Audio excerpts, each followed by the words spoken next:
আরি movie review বাংলায় মৌসুমী চট্টোপাধ্যায়ের কামব্যাক ছবি আরি কেমন হলো ম্যাজিকে মন ছুঁতে পারলেন কি পরিচালক নির্মল ধর। বাংলার মেয়ে এবং মুম্বইতেও স্বনামধন্য অভিনেত্রী মৌসুমী চট্টোপাধ্যায় যখন দীর্ঘকাল বাদে বাংলা সিনেমা করতে আগ্রহী হলেন, স্বাভাবিকভাবেই দর্শক হিসেবে আগ্রহ একটু বাড়তি ছিল বৈকি। প্রিমিয়ারে দেখতে গেলাম আরি। ট্রেলারে মা ছেলের দুষ্টু মিষ্টি রসায়ন দেখিয়ে নজর কেড়েছিল আরি। এবার সিনেমায় সম্পর্কের জটিল ধাঁধা। বার্ধক্যের ভারে ডিমেনশিয়ায় আক্রান্ত এক মাকে নিয়ে ছেলের জীবনযুদ্ধের কী পরিণতি হল, এবার আসা যাক সেই গল্প নিয়ে। সমুদ্রের পাড়ে এক মেছো বন্দর চন্দ্রপুর গল্পের প্রেক্ষাপট। সেখানে থাকেন অ্যালঝাইমার ডিমেনশিয়ায় আক্রান্ত বৃদ্ধা জয়া, মৌসুমী চট্টোপাধ্যায়, আর তার একমাত্র ছেলে যশ দাশগুপ্ত, যিনি স্বামীকে হারিয়েছেন বহু আগেই। আরেক চরিত্রে নুসরত জাহান। শহর থেকে ক্যামেরা হাতে সেখানে যাওয়া এক তরুণী সাংবাদিক অদিতির ভূমিকায় তিনি কাজ করেন এক সাপ্তাহিক পত্রিকার অফিসে। আর আছে মাছের ব্যবসা এবং স্থানীয় রাজনীতির জন্য উপস্থিত দুই দলের কমেডিয়ান মার্কা নেতা ত্রিলোক, পার্থ ভৌমিক, আর সামন্ত, অভিজিৎ গুহ। সুতরাং গল্প জুড়ে ঘটনার ঘন ঘটা। দেখা গেল মা জয়াকে ঘিরেই আবর্তিত জয়ের জীবন। একাই অসুস্থ মাকে আগলে রাখে, নিজে হাতে সংসারের সবটা সামাল দেয়। আসলে একটি নির্দিষ্ট সময়ের পর মৌসুমীর চরিত্রটি সমস্ত স্মৃতি হারিয়ে ফেলে। তাই তো কখনো ছেলে তার কাছে হয়ে ওঠে স্বামী, আবার কখনো বা ছোট্ট আদরের সোনা, আবার কখনো বাড়ির ঠিকানা মনে করতে পারে না জয়া।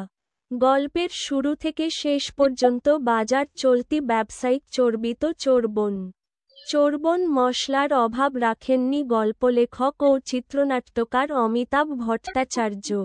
স্মৃতিভ্রংশ মা জয়ার যত্রতত্র হারিয়ে যাওয়া, ডিমেনশিয়ার কারণে তার ভুল বকা সুন্দরী নুসরতকে ছেলে যশের জন্য বধূ করে ফেলার আলাপ প্রলাপের সঙ্গে কমেডি ও রক্তারক্তি রাজনীতির অ্যাকশন ও ডোজ অনুযায়ী মিশেল ঘটিয়ে একটি লোভনীয় প্যাকেজ দর্শককে উপহার দেওয়ার চেষ্টা করেছেন পরিচালক জিৎ চক্রবর্তী।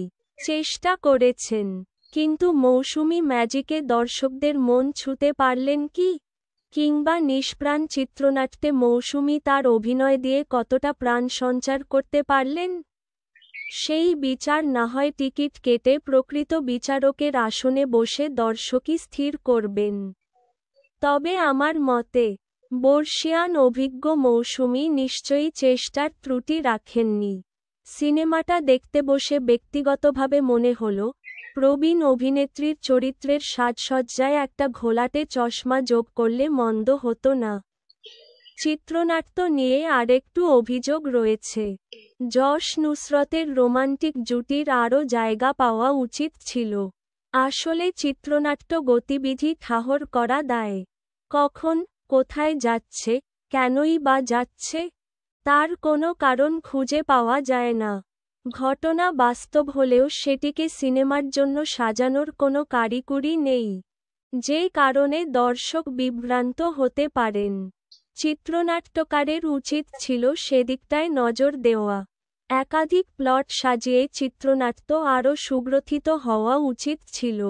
তবে এক্ষেত্রে উল্লেখ্য, সম্পাদনা ও পরিচালনার কাজেও চিত্রনাট্য ত্রুটি শুধরে নেওয়ার কোনো প্রয়াস দেখলাম না। ফটোগ্রাফার নাটক মনে হল। প্রযোজক হিসেবে যশ নুসরত তার প্রযোজনার কাজে কোনো ত্রুটি রাখেননি, কিন্তু চিত্রনাট্য দুর্বলতা তো আর আড়াল করা যায় না। রাজনীতির কুচুটেপনা ও কমেডি বাদ দিয়ে মন কাড়ল তিন রথী লিঙ্কন রায় চৌধুরী, কেশব দে এবং অনিন্দর গান।